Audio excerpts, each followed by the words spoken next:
নমস্কার বন্ধুরা, আমাদের এই ছোট্ট পরিবারে আপনাদের সবাইকে স্বাগত। আশা করি আপনারা সবাই ভালো আছেন, সুস্থ আছেন। দোলযাত্রা পূর্ণিমাতে আপনাদের সবাইকে জানাই আন্তরিক শুভেচ্ছা ও অভিনন্দন।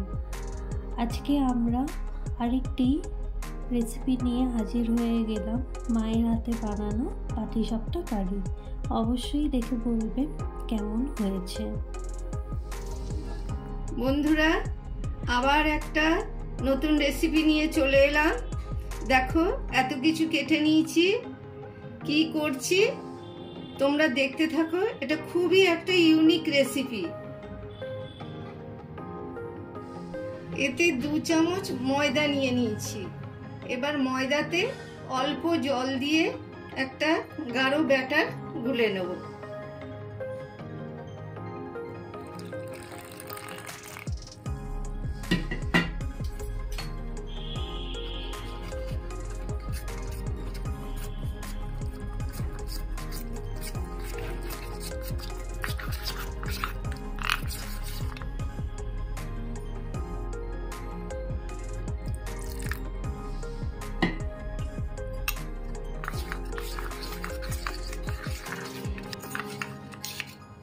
এই দেখো, খুব ভালো করে গুলে নেবে যাতে কোনো লাম্পস না থাকে। আমিও এমনি করেই গুলে নিলাম। এবার দেখো, 3টে ডিম নিয়ে নিয়েছি। এই ডিম 3টেকে ভেঙে একটা গ্লাসের মধ্যে নিয়ে নেব।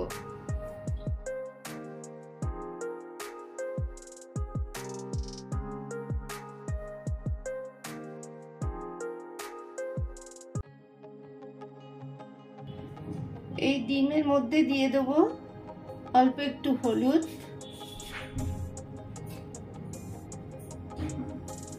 অল্প লবণ,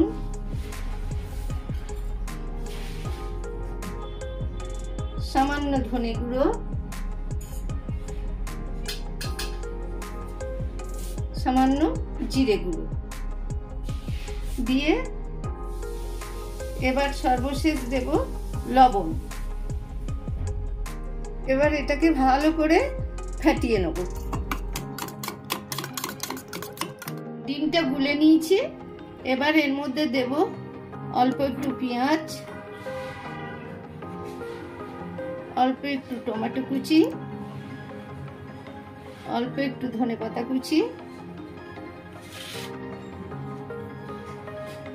একটু গ্রেট করা আদা,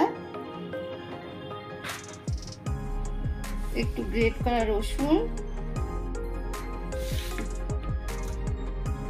অল্প কাঁচা লঙ্কা কুচি। আবারও এটাকে ভালো করে ফেটিয়ে নেব। এই যে ময়দাটা গুলে রেখেছিলাম, এবার ডিমের মধ্যে মিশিয়ে দেব।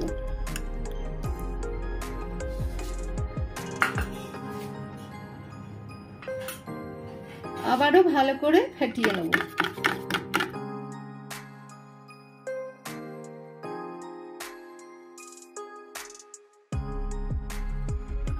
ফেটানো হয়ে গেছে।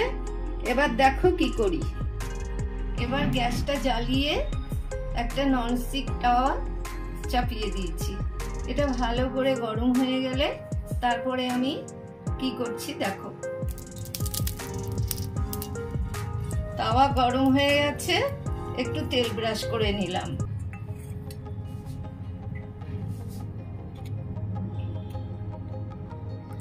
এবার এই মিশ্রণটা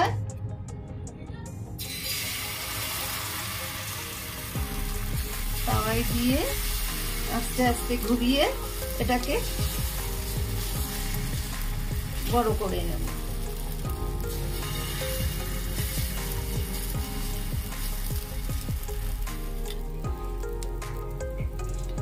এবার এটা আস্তে আস্তে ভাঁজ করে নেব।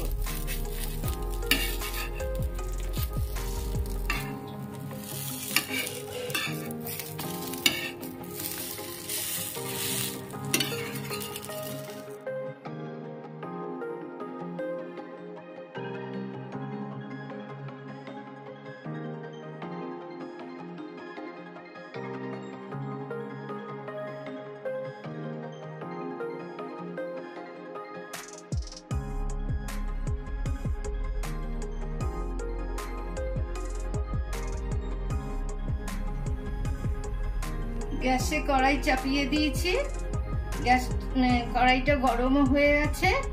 এবার এর মধ্যে দিয়ে দেব সর্ষের তেল। বন্ধুরা, এতক্ষণ কিন্তু এইগুলো ভেজেছি সাদা তেলে, কিন্তু এবার আমি সর্ষের তেল ব্যবহার করছি।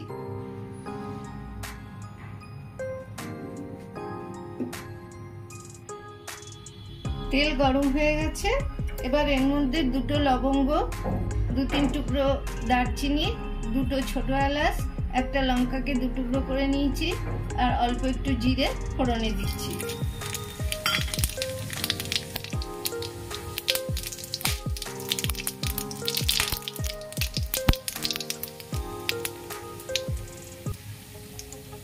এবার দিয়ে দেবো পেঁয়াজ কুচি, টমেটো কুচি, আদা গ্রেট করা, রসুন গ্রেট করা, পেঁয়াজ বাটা, লঙ্কা কুচি, আর অল্প একটু ধনেপাতা।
দিয়ে দিচ্ছি স্বাদ অনুসারে লবণ,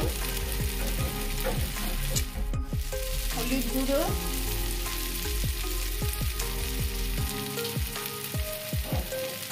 ধনে গুঁড়ো,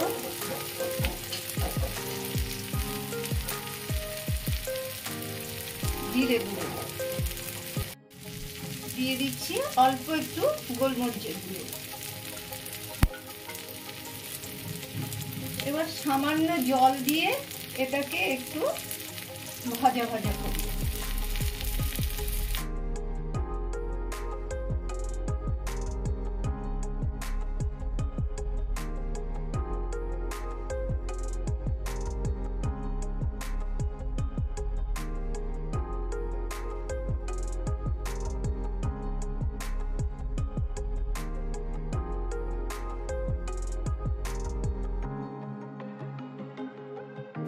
সামান্য একটু চিনি,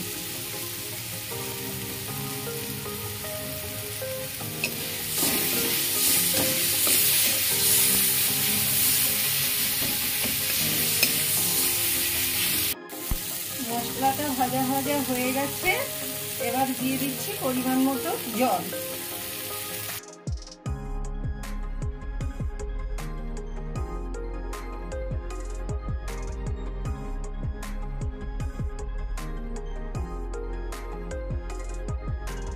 ফুটতে শুরু করেছে, এবার এগুলো একে একে দিয়ে দিচ্ছি।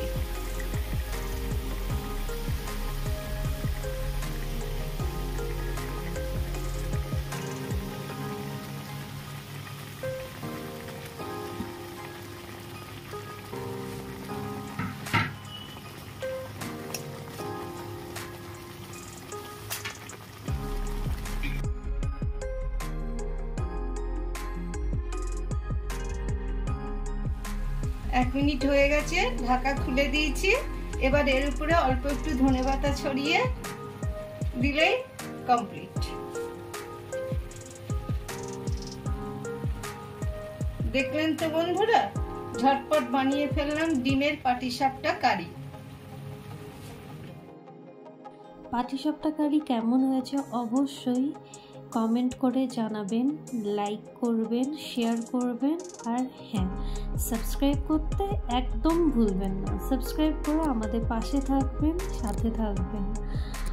আর দেখলেন তো, মা খুব সহজে, খুব তাড়াতাড়ি একটি রেসিপি করে বানালো, খুবই ইউনিক। আর সবাই খুব ভালো থাকবেন, সুস্থ থাকবেন। দেখা হবে অন্য একটি রেসিপির সাথে। ধন্যবাদ।